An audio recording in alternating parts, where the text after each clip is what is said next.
Final గా దేవరం movie అందరి చేత బ్లాక్ బస్టర్ టాక్ అయితే తెచ్చుకుంది. మూవీ సూపర్ హిట్ అయితే న్యూట్రల్ ఆడియన్స్ కి అయితే బాగా అయితే నచ్చేసింది మూవీ. ఇప్పుడు ప్రెసెంట్ మూవీ చూసుకుంటే ఎక్కడ చూసుకున్న దేవర మూవీ గురించి డిస్కషన్ జరుగుతున్నాయి. దేవర గురించి అయితే మాట్లాడుకుంటున్నారు. ప్రస్తుతం ఇప్పుడు సత్యదేవ్ గారు, యాక్టర్ సత్యదేవ్ గారు దేవర మూవీ గురించి ఒక ట్వీట్ అయితే వేశారు. అండ్ మూవీ గురించి తన రివ్యూ అయితే ఇచ్చాడు. తను ఏమన్నాడో ఒకసారి అయితే చూడండి. సత్యదేవ్ గారు ట్వీట్ చూడండి. Absolutely love the world of Devara and enjoyed the every moment of the film. మూవీలో దేవర వరల్డ్ తనకు బాగా నచ్చేసిందంట.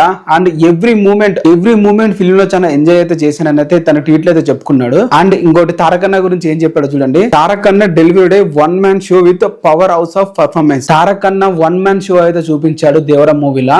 నిజమే, తన మాటలు నిజమైతుంది. తారకన్న వన్ మ్యాన్ షో స్టార్టింగ్ నుంచి క్లైమాక్స్ వరకు తారకన్న తన యాక్టింగ్ తో మొత్తం మూవీని అంతా తీసుకుని వెళ్ళాడని చెప్పాలి. పర్ఫార్మెన్స్ తారకన్న ఒక్కొక్క యాక్టింగ్ అనే ఎక్స్ప్రెషన్ చూస్తుంటే లిటరల్ గా గూస్ బంప్స్ అయితే వస్తున్నాయి. ఆ డైలాగ్స్ కి తోడు మన అనిరుద్ గారి బీజిఎం అసలు పూనకాలని చెప్పాలి మూవీ చూసేటప్పుడు అయితే. అండ్ ఇంకేమన్నాడంటే కొరటాల శివ గారు storytelling and paid with Anirudh exceptionally background score is a truly great. Koratala Siva గారు ఏ ఆచార్య మూవీ అయితే స్టోరీ టెల్లింగ్ లా ఫెయిల్ అయ్యాడు, అంత వరస్ట్ డైరెక్షన్ చేశాడని చెప్పి అన్నారు. ఆచార్య మూవీ డైరెక్షన్ ని తిట్టి క్వశ్చన్ చేసిన ప్రతి ఒక్కరు కూడా ఇప్పుడు కొరటాల శివ గారిని అయితే పొగుడుతున్నారు దేవర మూవీ చూసి, డైరెక్షన్ అలాగే స్టోరీ టెల్లింగ్ చూసి. టీం మొత్తానికి అయితే సత్యదేవ్ గారు అయితే కంగ్రాచులేషన్ అయితే చెప్పారు. ఇది సత్యదేవ్ గారి ట్వీట్. మరి తన మాటల గురించి మీరేమంటారు కింద కామెంట్ అయితే చేయండి. అలాగే మీరు మూవీ చూసారా లేదా, చూస్తే ఎన్నిసార్లు చూసారు కింద కామెంట్ చేసి వీడియోని అయితే లైక్ అయితే చేసుకోండి.